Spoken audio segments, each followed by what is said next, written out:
اللهم اغفر للمؤمنين والمؤمنات والمسلمين والمسلمات الأحياء منهم والأموات تابع بيننا وبينهم بالخيرات إنك مجيب الدعوات إنك على كل شيء قدير صلوات اللهم صل على محمد وآل محمد وعجل.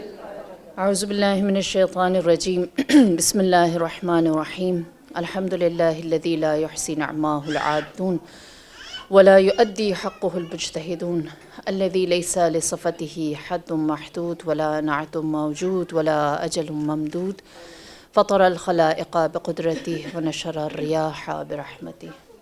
الصلاة والسلام على المهيمن على رسله والخاتم لأوصيائه والشافع إليه والمكين لديه والمطاع في ملكوته الأحمد من الأوصاف الأبي القاسم محمد صلوات اللهم صل على محمد وآل محمد وعجل. وعلى أهل بيته الطيبين الطاهرين المعصومين المظلومين سيما بقية الله في أرض روحي وأرواح العالمين لتراب مقدمه فداه.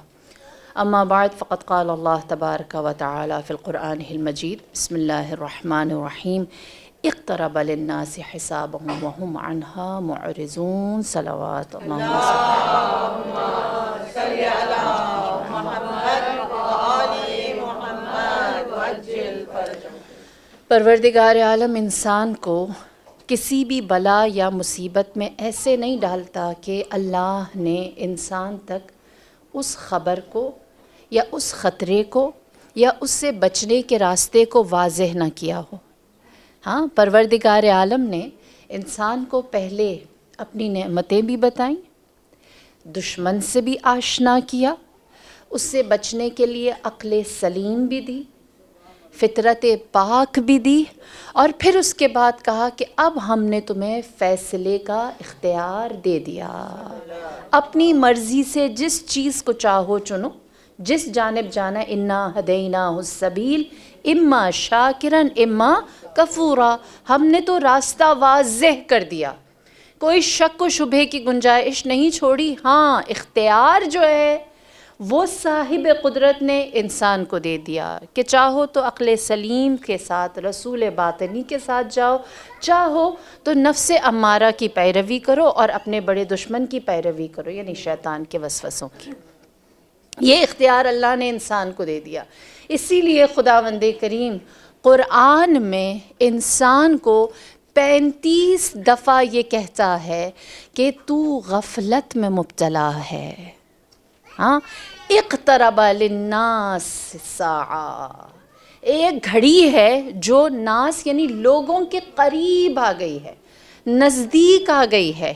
اللہ نے یہ نہیں کہا مسلمانوں کے قریب آ گئی ہے، مؤمنین کے قریب آ گئی ہے، مجاہدین کے لیے ایک لمحہ آ گیا. ناس، عام لوگ، مجھے مانتے ہیں نہیں مانتے بے ضرر، اس سے کوئی لینا دینا نہیں. عام افراد تک، ہر ایک تک ایک لمحہ قریب ترین آ گیا. وَهُمْ عَنْهَا، اور لوگ اس سے غافلون، غفلت میں پڑے ہیں.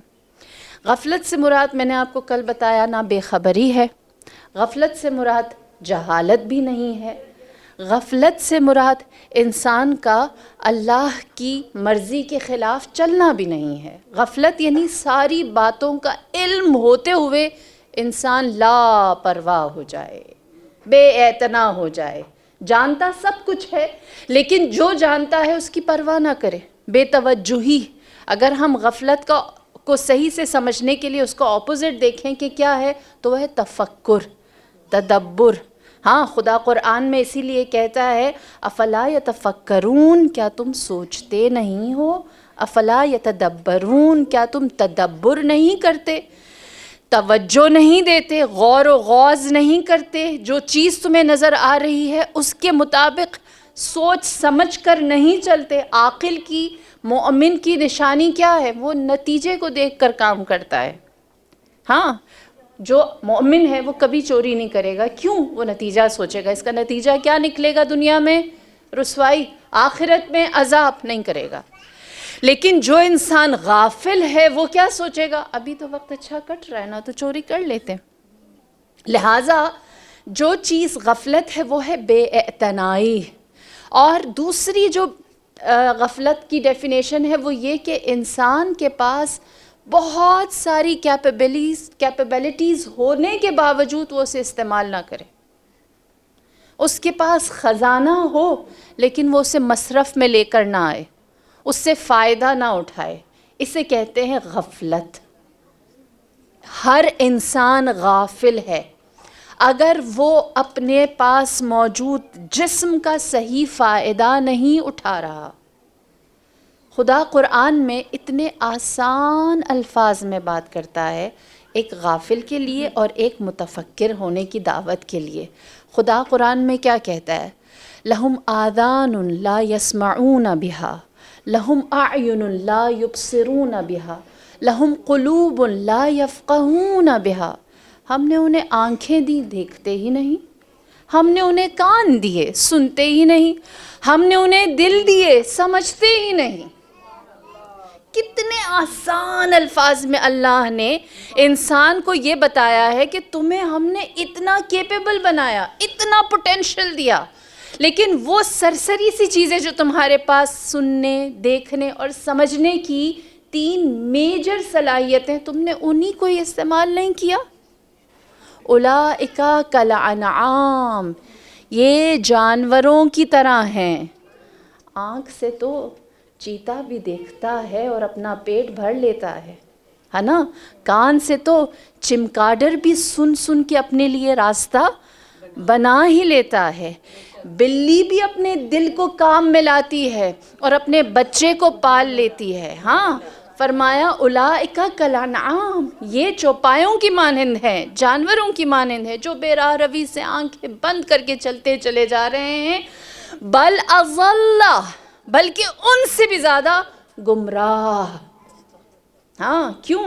جو چوپایا ہے وہ اپنے ٹھکانے پر تو پہنچے گا, لیکن وہ انسان جو دیکھتا نہیں, سنتا نہیں, سمجھتا نہیں, وہ جانوروں سے بھی زیادہ گمراہ. کیوں؟ کیا وجہ ہے؟ ان کی کون سی صفت ہے جس نے ان کو آنکھوں سے اندھا, کانوں سے بہرا اور دلوں سے بے بہرا اور کم عقل بنا دیا؟ فرمایا اولئک هم الغافلون, یہ وہ ہیں جو غفلت کرتے ہیں. اسی لیے امام غزالی, ان کے پاس ایک شخص آیا اور اس نے کہا بہت مقروض ہوں, بہت قرضے میں ہوں, میری مدد کیجئے. امام غزالی نے کہا کیسے مدد کروں؟ کہا تھوڑے پیسے دے دیں. تو امام غزالی نے کہا لیکن اگر میں تمہیں پیسے دوں گا تو تم مجھے اس کے بدلے کیا دو گے؟ سوچ میں پڑ گیا, کہنے لگا کچھ بھی نہیں ہے. آپ نے, امام غزالی نے اس کو متوجہ غفلت سے جگانے کے لیے کہا کیا ایک ہاتھ دو گے؟ میں تمہیں 40,000 دینار دیتا ہوں. اس نے کہا ایک ہاتھ کاٹ کے آپ کو دے دوں اور آپ مجھے 40,000 دیں؟ نہیں. کہا چلو میں اس کو ڈبل کرتا ہوں, مجھے دونوں ہاتھ دے دو. اس نے کہا دونوں ہاتھوں کے بدلے میں پیسے لے لوں, سوال نہیں پیدا ہوتا. ان کا میں اس کو 3 برابر کرتا ہوں, لاکھوں میں کروڑوں میں لے کر جاتا ہوں, تم مجھے اس کے بدلے اپنا ایک پاؤں بھی دے دو. اس نے کہا نہیں. کہا میں پوری دولت جو کچھ میرے پاس ہے سب کچھ تمہیں دینے کے لیے تیار ہوں, مجھے اپنی دونوں ٹانگیں اور دونوں ہاتھ دے دو. اس نے کہا ہرگز نہیں, میں اس کے بدلے ساری دولت بھی مل جائے تو میں اپنے دونوں ہاتھ اور دونوں پاؤں نہیں دوں گا. تو امام غزالی نے کہا اس کا مطلب ہے کہ تمہارے پاس میرے سے زیادہ دولت موجود ہے. ہاں, لہٰذا انسان اپنے اعضاء و جوارح اسی کو ہی استعمال میں لے کر آئے تو غفلت سے باہر آ جاتا ہے. وہ ہمیشہ ایسی نیند سوتا نہیں رہتا. یہی وجہ ہے کہ خدا انسان سے کہتا ہے کہ جو غفلت میں پڑا ہوا ہے اس کو کس طرف آنا ہے؟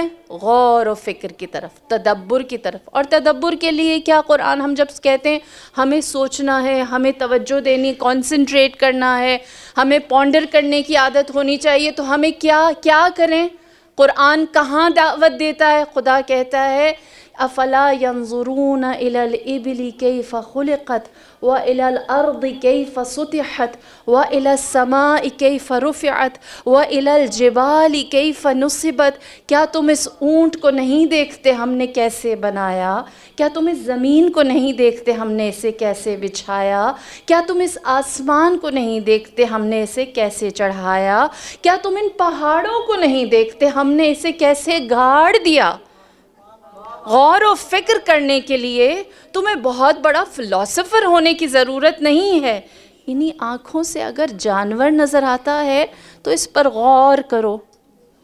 یہ زمین جس پر تم چلتے ہو اسی کو دیکھو کہ خدا نے اسے کیسے تمہارے لیے بچھا دیا ہے. یہ پہاڑ جو بغیر ستونوں کے خداوند کریم نے زمین پر گاڑ دیے ہیں یہ کیسے ٹھہرا ہوا ہے, اسی کو سوچ لو. یہ آسمان جس کو خدا نے اٹھا رکھا ہے اور اس کو کسی چیز کا سہارا بھی نہیں دیا, اس پر غور کرو. غور و غوص, غفلت سے اٹھنے کے لیے, بیدار ہونے کے لیے ہمیں بہت بڑا ہتھیار یا بہت بڑا فلاسفر ہونا لازمی نہیں ہے. یہی چھوٹی چھوٹی چیزیں جو ہم دیکھتے ہیں. آپ لوگوں نے بہت دفعہ سنا ہوگا کہ ناسا کے سائنٹسٹ جو ہیں وہ جاتے رہتے ہیں اسپیس پر اور وہ ڈفرینٹ چیزیں ڈسکور کرتے رہتے ہیں. یہ کوئی 97 کا آرٹیکل ہے ناسا کا جو آپ پڑھ سکتے ہیں. کہتے ہیں کہ وہ جب 97 میں پریپیئر کر رہے تھے کہ 3 سال بعد ہمیں دوبارہ جانا ہے اسپیس پر. اللہ اکبر, یا رسول, آگے آگے آ جائیں, آگے آگے جائیں. یا علی یا علی یا علی اللہم صلی علی محمد وعلی اللہم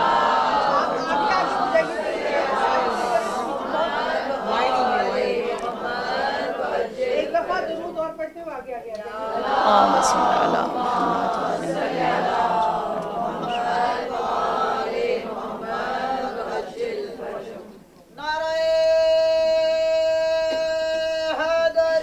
یا علی یا علی اللہم صلی علی محمد وآل محمد عجل فرجہم. لہٰذا غفلت سے اگر اللہ تدبر کی طرف, فکر کی طرف بلا رہا ہے تو ہمیں بہت کوئی ہیوی لوڈڈ مشق یا ایکسرسائز کرنے کی ضرورت نہیں ہے. آسان آسان چیزیں, مثال کے طور پر کتنی آسان. ناسا ایک ایسا ٹاپک ہے جو انسان کہتا ہے بہت ہی کوئی ہائی ٹیک اور بہت ہی بڑے بڑے سائنٹسٹ اس کے اوپر بات کرتے ہیں. کہتے ہیں 97 میں انہوں نے پلان کیا کہ 3 سال بعد ہم لوگ دوبارہ اسپیس پر جائیں گے اور اس کے لیے ایک پینل کو سلیکٹ کیا گیا اور کہا گیا کہ ان کو ہم 3 سال بعد لے کر جائیں گے اور جو پہلے لوگ گئے ہیں وہ بتائیں گے کہ کون کون سی چیزیں ہیں جو انہیں ساتھ لے کر جانی ہیں. ایک بلنڈر جو ان سے پہلے ہوا تھا وہ یہ تھا, جو بہت پاپولر بھی ہوا, مشہور بھی ہوا, وہ یہ تھا کہ وہ جب سائنٹسٹ اسپیس پر گئے تو وہ اپنے ساتھ انک پین لے کر گئے.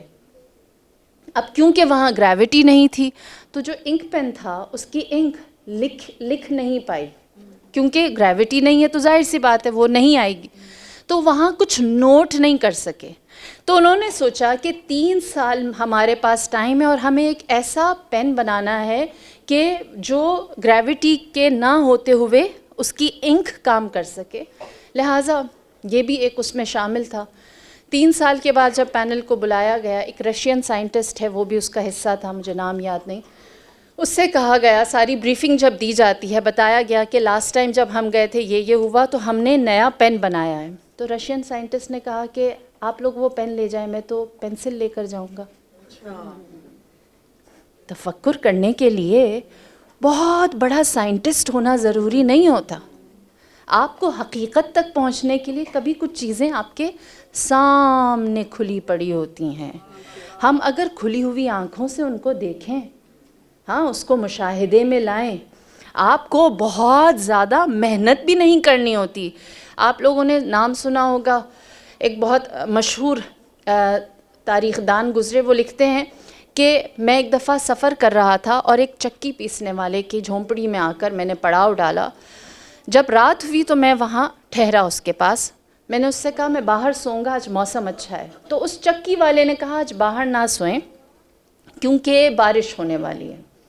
تو وہ کہتے ہیں میں نے کہا کہ میں جانتا ہوں کہ علوم فلکیات میں بارش سے پہلے آسمان کیسا ہوتا ہے اور ہوا کیسی چلتی ہے, بادل کیسے ہوتے ہیں, سٹارز کس طرح کے نظر آتے ہیں, کچھ بھی نہیں ہے, آج بارش نہیں ہے. تو اس چکی والے نے کہا میں آپ جیسا عالم تو نہیں ہوں, میں اتنا جانتا ہوں کہ جب بارش ہونے والی ہوتی ہے مجھ سے پہلے میرے اس کتے کو پتہ چل جاتا ہے اور وہ اندر سوتا ہے. آج کتا اندر سو رہا ہے, مجھے صرف اتنا پتہ ہے، یہ ستارے کیا، بادل کیا، ہوا کیا، نمی کیا، کچھ نہیں معلوم۔ کتا اندر سو رہا ہے، آپ اتنے بڑے عالم ہیں، آپ بھی اندر آ جائیے۔ وہ کہتے ہیں، میں نے کہا بیچارہ کتے پہ اعتبار کرتا ہے، اپنی آنکھوں سے نہیں دیکھتا، اور وہ کہتے ہیں میں باہر سویا اور بارش ہوئی۔ ہاں، کبھی کبھی آپ کو غور و غوص کرنے کے لیے، تفکر کے لیے بہت بڑا مائنڈ نہیں چاہیے۔ خدا قرآن میں کیا کہہ رہا ہے؟ افلا ینظرون الی الابل کیف خلقت، بس یہ دیکھ لو ہم نے اونٹ کو کیسے بنایا ہے۔ وَإِلَى الْأَرْضِ كَيْفَ سُطِحَتْ، تم اپنی عقل سے یہ سوچو کہ ہم نے یہ زمین جو بچھا رکھی ہے اس کو کیسے بچھایا ہے۔ جتنا سمجھ آئے اتنا خدا کا تقرب حاصل کرتے چلے جاؤ۔ ہاں، اور اس آسمان کو دیکھو، اور جب خدا کا لطف نظر آئے تو اس کے اندر خدا اللہ کو تلاش کرو۔ لہٰذا ہم اسی لیے دعائے عرفہ میں میرے مولا کیا فرماتے ہیں؟ یا من دل علی ذاتہ بذاتہ، اے وہ جسے کسی دلیل کی، پروف کی، ایویڈنس کی ضرورت ہی نہیں، جو اپنے لیے خود ہی بہت بڑی دلیل ہے۔ جب ہم آسمان کو دیکھتے ہیں تو ہمیں خدا نظر آتا ہے، زمین کو دیکھتے ہیں تو اللہ کا لطف نظر آتا ہے، اپنے آس پاس ہوا کو دیکھتے ہیں تو اللہ کا لطف نظر آتا ہے، اچھے موسم کے اندر خدا کی نعمت نظر آتی ہے۔ تفکر کی دعوت وہ ایسے دے رہا ہے۔ غفلت سے نکلو سے مراد یہ نہیں ہے کہ انسان سجادہ عبادت پر آ جائے، غفلت سے نکلو سے مراد یہ نہیں ہے کہ انسان تاریخ دان بن جائے اور جتنے لوگ اچھے یا برے تھے ان کے مطابق اپنے اعمال کو کرتا رہے، یا ہر وقت استخارہ کرتا رہے کہ اللہ کی خوشی ہے یا نہیں ہے۔ غفلت سے مراد یہ ہے کہ انسان اللہ کی یاد کو ہمیشہ اپنے اندر زندہ رکھے۔ اللہم صلی علی محمد و آل محمد۔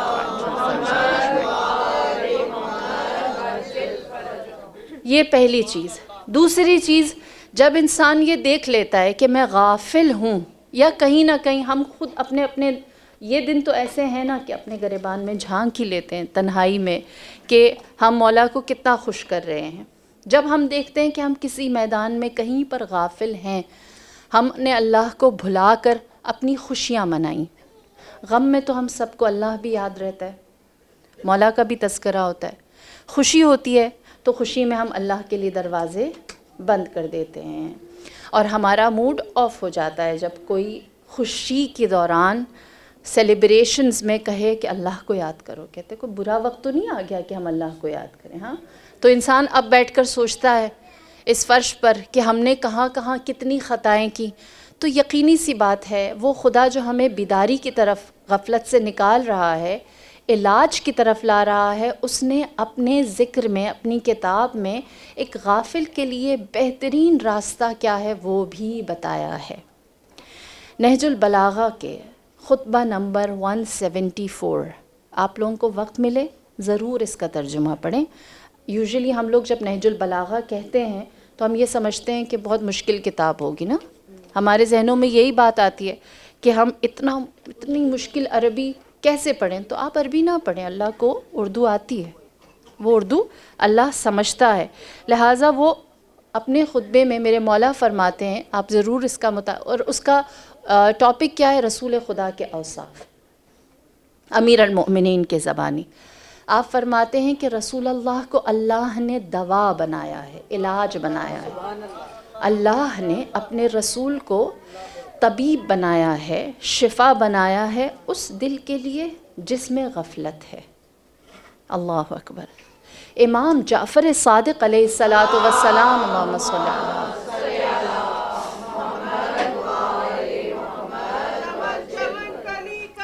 علی علی علی علی علی علی علی علی یا علی یا علی، اللہم صلی علی محمد و آل محمد۔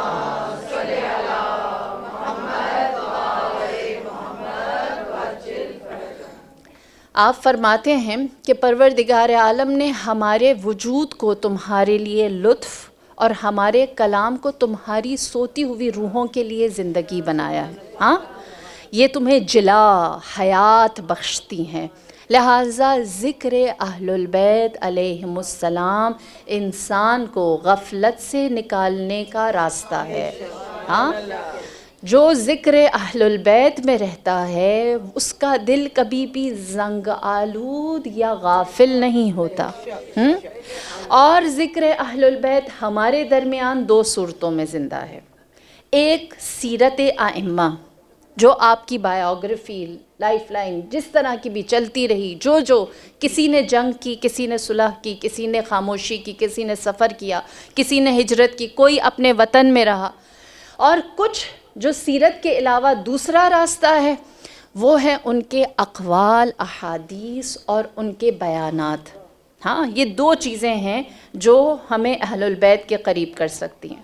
ہم سیرت کے بارے میں تو پھر بھی آشنا ہیں کچھ ائمہ طاہرین کے، لیکن جو اقوال، بیانات، خطبات یا پھر خطوط ہیں یا احادیث ہیں، اس مورد میں ہم کمزور ہیں، ہے نا، ہم نے وہ حق ادا نہیں کیا.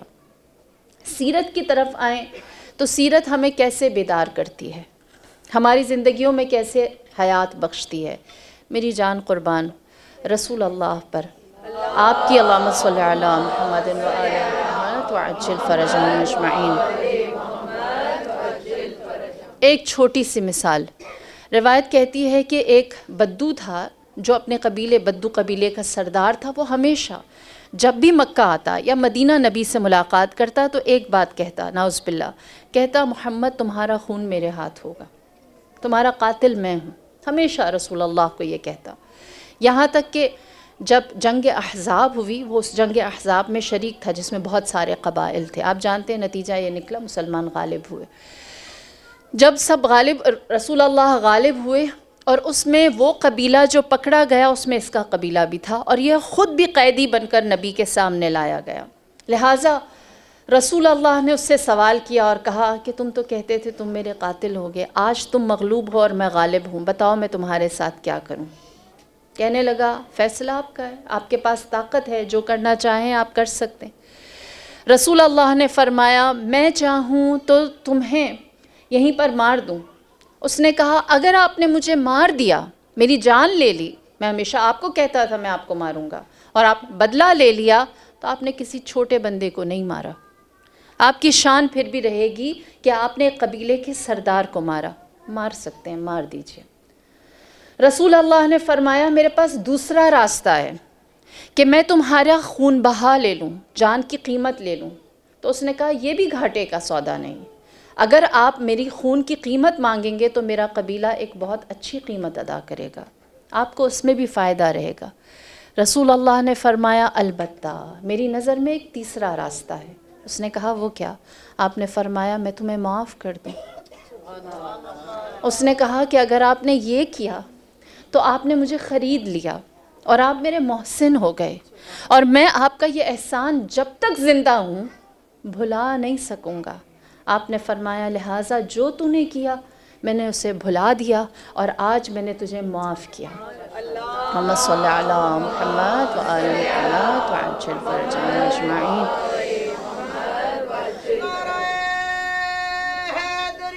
یا علی یا علی اللہم صلی علی محمد و آل محمد. لہٰذا یہ دلوں کو زندگی بخشنا ہے نا، یہ غفلت سے نکالنا ہے، یہ انسان کو اپنی آنکھیں کھول کر، عقل کو استعمال کر کے، دل کے راستے بڑے کر کے، کشادہ قلبی کے ساتھ فیصلہ کرنا سکھاتا ہے. سیرت اہل البیت. میری جان قربان، جناب فاطمہ الزہرا سلام اللہ علیہا، اللہم صلی علی محمد و آل محمد وعجل فرجهم اجمعین. آپ نے کیسے انسان کو غفلت سے بیدار کیا ہے. میری جان قربان، اس ایک روایت پر میں آپ کو بھی بطور تحفہ یہ روایت سناؤں گی، کیونکہ میں جب دعا کرتی ہوں تو میں اس کو یاد کرتی ہوں، اس ایک روایت کو، اور پھر ایک تعلق تھوڑا گہرا ہو جاتا ہے. کہ روایت کہتی ہے کہ شہر مدینہ کے جو محتاج، مسافر یا ضرورت مند تھے وہ ایک دوسرے سے کہتے تھے اگر نبی کی بیٹی کا گھر موجود ہے تو ہمیں فکر کرنے کی کیا ضرورت؟ پھر ہم بھوکے کیوں سوئیں؟ پھر ہم محتاج کیوں رہیں؟ ہم جب دعا کریں تو یہ سوچیں نا کہ اگر نبی کی بیٹی کا واسطہ ہے تو پھر ہم کیوں محتاج رہیں؟ ہاں، میں تو بیوی سے ہمیشہ یہ کہتی ہوں کہ جنہوں نے آپ کو دیکھا، جنہوں نے آپ کو درک کیا، وہ تو یہ کہتے تھے ہمارا اور آپ کا تعلق تو دعا کا ہے۔ ہم صرف اس روایت کو یاد کر کے آپ سے یہ کہہ سکتے ہیں کہ جب آپ ہیں تو ہمیں فکر کی کیا ضرورت؟ ہم تو صرف یا فاطمہ کہہ کر خدا کے حضور اپنے ہاتھوں کو پھیلاتے ہیں۔ ہاں، جس ہستی کی سیرت کا یہ جملہ، جہاں اس نے کچھ کیا نہیں، دو لوگ آپس میں بات کرتے ہیں تو کیا کہتے ہیں؟ ہمارے شہر میں امید فاطمہ ہے، ہمارے لیے آسرا فاطمہ ہے۔ بی بی فاطمہ سلام اللہ علیہا بآواز بلند صلوات۔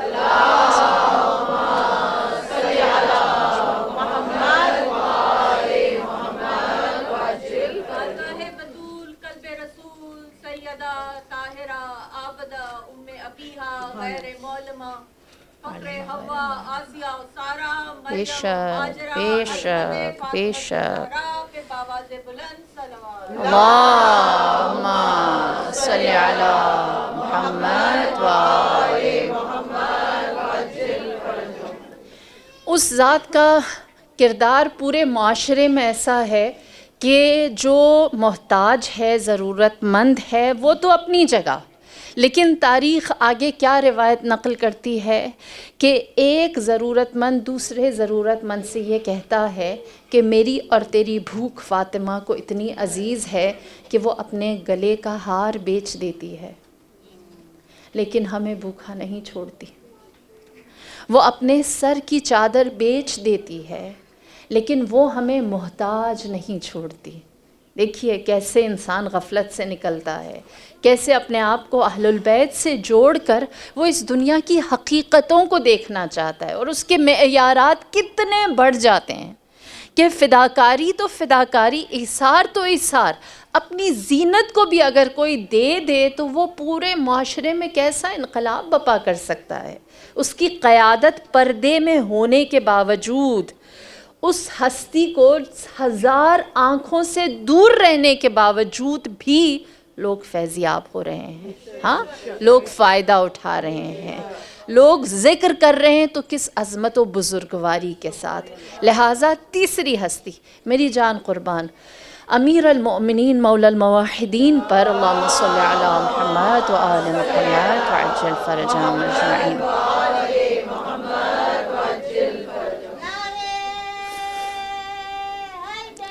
یا علی اللہم صلی علی محمد و آل محمد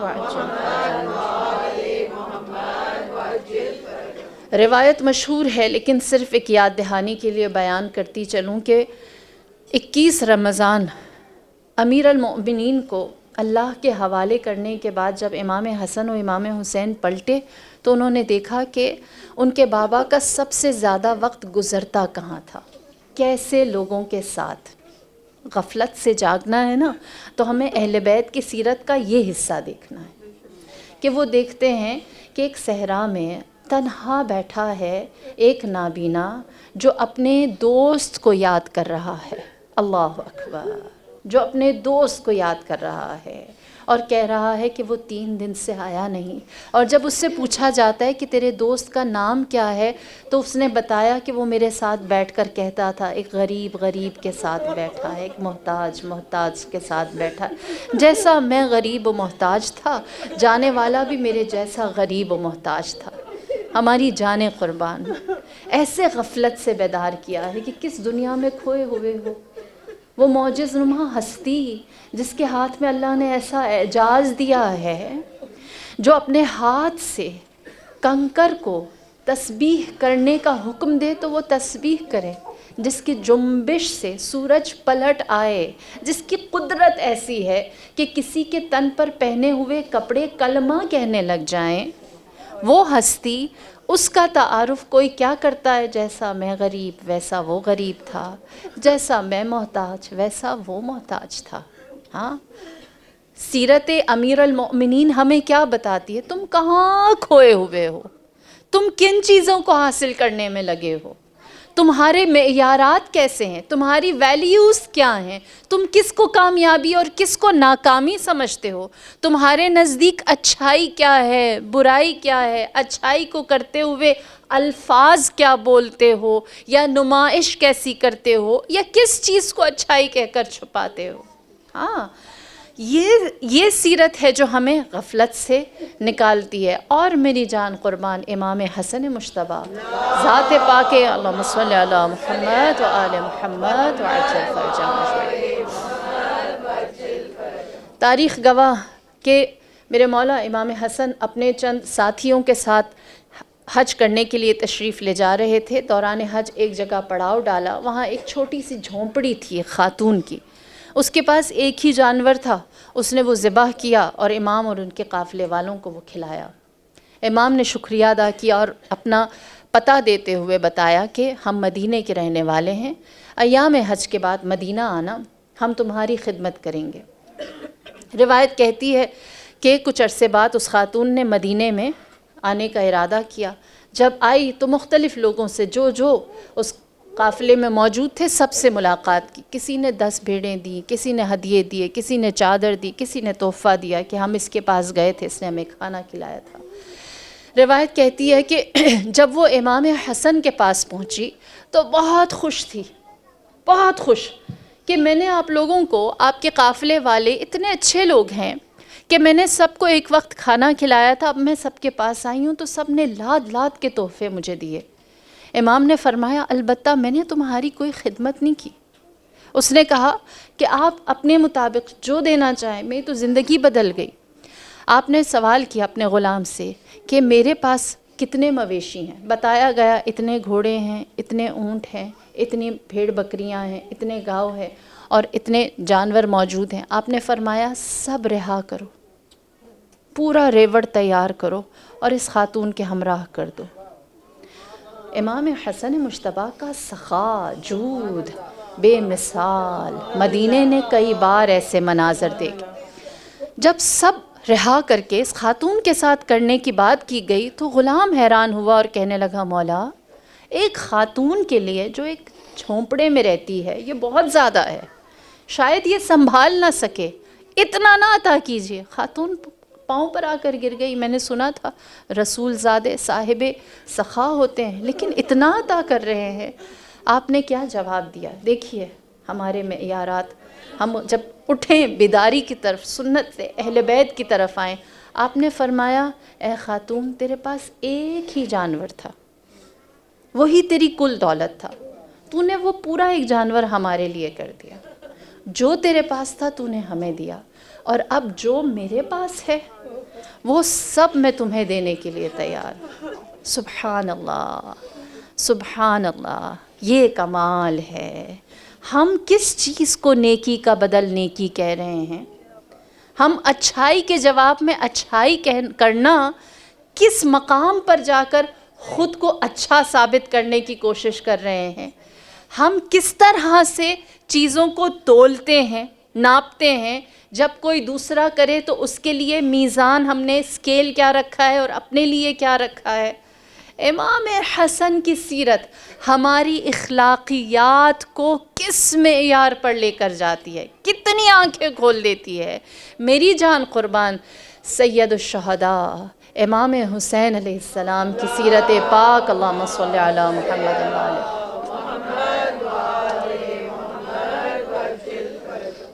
آپ کی سیرت پاک پر روایت مشہور ہے، آپ نے بار بار سنی، بارہا سنی، جب بھی سنی دل پر لگی کہ آپ کو کوفے کی جانب روکنے والا حر تھا۔ ہاں میری جان قربان جناب حر کے احترام فاطمہ الزہرا پر، بی بی کی محبت کیسے دشمن کی صفوں میں موجود محب فاطمہ کو مجاہد حسین بناتا ہے نا۔ میری جان قربان آپ سب واقعہ جانتے ہیں، مشہور ہے، راستہ رو کا کربلا لے کر آیا۔ کربلا میں جب 9 محرم تک دیکھتا رہا کہ جنگ ہے جنگ ہے، لیکن جیسے ہی شب عاشور یہ بتایا گیا کہ سر تن سے کاٹے جائیں گے، شانے بازوؤں سے جدا کر دیے جائیں گے اور کچھ ہی لمحوں میں ہمیں حسین پر فتح ہوگی۔ تو جناب حر نے امام کا رخ کیا۔ روایت ہے کہ جناب حر جب امام کے خیموں کی جانب جا رہے تھے تو آپ نے اپنی سپر جو ڈھال ہوتی تھی، ایک شیلڈ پہنتے تھے، اس کو الٹ دیا تھا، جو اس بات کی علامت تھی کہ جنگ کے لیے نہیں آ رہے، ہم پر حملہ نہ کیا جائے۔ اور جناب حر جب جا رہے تھے تو ان کی زبان پر ایک جملہ تھا، حل لی توبہ، کیا میرے لیے توبہ ہے؟ دیکھیے، ہمارے لیے کسی کو معاف کرنا بہت مشکل ہوتا ہے، اور اس وقت معاف کرنا زیادہ مشکل ہوتا ہے جب اس نے آپ کی اولاد کو تکلیف پہنچائی ہو۔ کسی نے اگر آپ کی اولاد کا دل لرزایا ہو تو آپ کو اس کی شکل عمر بھر نہیں بھولتی، ہے نا؟ میری جان قربان، خدا کرے یہ حوصلہ ہم میں بھی آئے۔ میری جان قربان سید الشہداء کے اس فرمان پر کہ آپ نے فرمایا آنے دو۔ واقعہ مشہور ہے، آپ سے کہا گیا کہ ان کا سپاہ سالار آ رہا ہے، آپ نے جواب میں کیا فرمایا؟ فرمایا کہ ہمارا مہمان آ رہا ہے۔ حسین کے مجرم تھے۔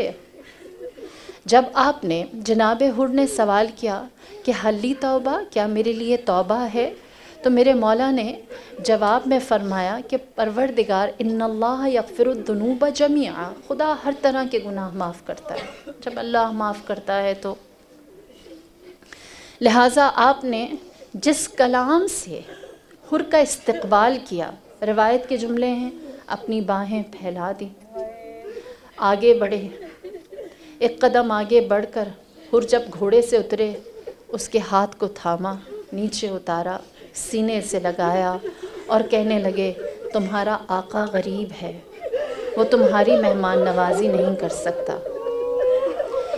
اگر ہم واقعتاً غفلت کے تمام پردے چاک کر کے آنا چاہتے ہیں تو جو معیار اہل البیت نے ہمیں پیش کیا ہے وہ اتنا خوبصورت و حسین ہے۔ البتہ جب سرزمین کربلا میں ایسے مہمانوں کی بات آتی ہے تو یقیناً دل رنجیدہ ہوتے ہیں۔ آج 2 محرم حسین کے کربلائی ہونے کا دن ہے۔ دعا دوں کہ آپ سب کی آنکھیں نم ہیں، پروردگار آپ سب کو زوار قبر امام حسین بنائے، معرفت والی زیارت نصیب کرے، زری کو چومیں تو امام کا چہرہ انور آپ کی آنکھوں کو دکھائی دے۔ پروردگار جب آپ کربلا جائیں، دعا دوں گی جب آپ کربلا جائیں تو وقت کے امام کے چہرے کی زیارت بھی کریں، ان کے ساتھ قدم ملا کر حرم کی طرف چلیں۔ دعا دوں گی کربلا میں جب آپ پریشان ہوں، اپنی حاجات مانگ رہے ہوں، میرا وقت کا امام آپ کی دعاؤں پر آمین کہے، میرا وقت کا امام آپ کی دعاؤں پر آمین کہے، میرا وقت کا امام آپ کی دعاؤں پر آمین کہے۔ 2 محرم ہے، حسین کربلا پہنچے ہیں۔ میرے مولا نے ایک شخص سے جو کربلا میں پہلے سے موجود تھا اس سے سوال کیا، اس زمین کا نام کیا ہے؟ بتانے والے نے بتایا اس زمین کو نینوا کہتے ہیں۔ آپ نے پوچھا کیا کوئی اور نام ہے؟ تو اس نے کہا اسے شط الفرات کہا جاتا ہے۔ آپ نے سوال کیا کیا کوئی اور نام ہے؟ تو بتایا گیا کہ اس زمین کو ماریا کہتے ہیں۔ آپ نے سوال کیا کیا کوئی اور نام ہے؟ تو اس شخص نے بتایا کہ میں نے سنا ہے اس زمین کو کرب و بلا بھی کہتے ہیں۔ مولا نے جب یہ سنا تو آپ نے فرمایا یہیں ہمارے خیمے نصب ہوں گے، یہیں ہمارے مرقد بنیں گے، یہیں ہمارے چاہنے والے آئیں گے، اور یہیں اللہ کے فرشتے ہماری قبر کا طواف کریں گے۔ حلت بفنائک، حلت بفنائک، حلت بفنائک۔ لہٰذا خیمے نصب کر دیے گئے، بیویوں کو ان کے خیام میں منتقل کر دیا گیا۔ روایت جملے لکھتی ہے کہ خیمہ جناب زینب سے آہو بکا کی آواز آئی۔ میرے مولا خیمہ جناب زینب کبریٰ میں تشریف لے گئے۔ آپ نے دیکھا جناب زینب غش کے عالم میں ہیں۔ جناب زینب کے سر کو اپنی آغوش میں لیا، انتہائی محبت سے بہن کو بیدار کیا، پوچھا اے بہن ایسا کیا ہوا؟ سنیے زینب کی زبانی، حسین کی لاڈلی بہن۔ فرمایا اے بھائی حسین، جب سے زمین پر آئی ہوں ایک بی بی کے رونے کی آواز ستاتی ہے، نہ جانے اس آواز میں ایسا کیسا درد ہے کہ دل ڈوبا جاتا ہے۔ جناب امام حسین نے جب یہ سنا، بہن کو اپنے سینے سے لگایا اور کہا اے بہن کیا اس آواز کو پہچانا نہیں؟ کہا اے بھائی آواز جانی پہچانی لگتی ہے لیکن میں سمجھ نہ پائی۔ آپ نے فرمایا میری اور آپ کی پہلو شکستہ ماں اپنی قبر چھوڑ کر اس مقام پر ہمارے ساتھ موجود ہے۔ اللہ اکبر۔ روایت عجیب جملے لکھتی ہے، جناب زینب نے فرمایا اگر میری ماں زہرا یہاں گریہ کناں ہے تو اے بھائی ہمارے اوپر کون سا کڑا وقت آنے والا ہے؟ فرمایا اے زینب یہ ہماری قتل گاہ ہے، تیرے صبر کا مقام ہے، یہاں اسلام کو بقا ملنے والی ہے۔ زینب کبریٰ نے کہا اے بھائی اگر تیرے چہرے کی زیارت میرے ساتھ رہے گی تو زینب کٹھن سے کٹھن امتحان پورا کر لے گی۔ میں کہوں گی اے زینب حسین نے کیا خوب وعدہ نبھایا، حسین نے کیا خوب وعدہ نبھایا۔ تو چاہتی تھی حسین کا چہرہ تیرے سامنے رہے، 70 قدم کا فاصلہ، پشت پر قاتل سوار، سر تن سے جدا خنجر کی 13 ضربتیں، سر حسین نو کے نیزہ پر سوار، نو کے نیزہ پر سوار۔ اے بہن بھائی نے وفا کی، قافلے کی سالاری کر، بھائی کا چہرہ ساتھ ساتھ، تجھے کوفہ فتح کرنا ہے، شام فتح کرنی ہے۔ اللہ اللہ۔ حلال بن نافع لکھتا ہے، کہتا ہے کہ سرزمین کربلا کی تاثیر نہ جانے کیسی تھی کہ مولا نے ہر جگہ کا تعین پہلے کیا۔ شب عاشور حسین خیمے سے نکلے، نافع بن حلال کہتے ہیں میں بھی امام کے ساتھ ساتھ ہو لیا کہ امام کی جان کی حفاظت کر سکوں۔ امام نے مجھے بلایا اور کہا اے نافع میرے پیچھے نہ، میرے ساتھ ساتھ چل۔ امام نے مجھے خبریں دینی شروع کی، اے نافع یہ وہ جگہ ہے جہاں میرا علی اصغر تیر کھائے گا۔ مجھے جگہ دکھائی، فرمایا یہاں میرا علی اکبر ایڑیاں رگڑے گا۔ مجھے جگہ دکھائی اور فرمایا یہ وہ جگہ ہے جہاں میرے قاسم کے تنے پارا کر دیا جائے گا۔ مجھے جگہ دکھائی اور فرمایا یہ وہ جگہ ہے جہاں میرا عباس گھوڑے سے زمین پر گرے گا۔ پھر ایک مقام ایسا آیا جہاں حسین بیٹھ گئے، نافع کہتے ہیں حسین بیٹھ گئے اور گریہ کرتے رہے۔ روایت کے جملے ہیں میرے مولا نے اتنا گریہ کیا کہ آپ کی ریش مبارک تر ہو گئی۔ میں نے مولا سے کہا مولا یہ کون سی جگہ ہے جہاں آپ اتنا گریہ کر رہے ہیں؟ آپ نے فرمایا اے نافع یہ وہ جگہ ہے جہاں میں گھوڑے سے زمین پر آ کر گروں گا، جہاں میں گھوڑے سے زمین پر آ کر گروں گا۔ نافع کہتے ہیں میں نے کہا مولا اتنا گریہ کیوں؟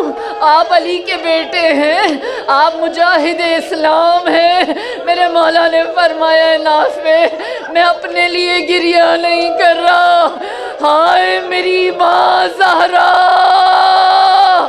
ہائے میری ماں زہرا، ہائے جنت کی شاہزادی زہرا، ہائے پہلو شکستہ ماں، میری ماں زہرا اس مقام پر موجود ہے، میرے لیے یہاں گریہ کرتی ہے، سرزمین کربلا سے خاک اور پتھر ہٹاتی ہے، کہتی ہے میرا لال گرے گا، بوسہ گاہ رسول گرے گی، فاتح مباہلہ گرے گا، صاحب کسا گرے گا، قرآن ناطق گرے گا، جنت کا شہزادہ گرے گا، دوش رسول پر سوار گرے گا، جنت کی شہزادی باہیں پھیلا کر اس کا استقبال کرے گی۔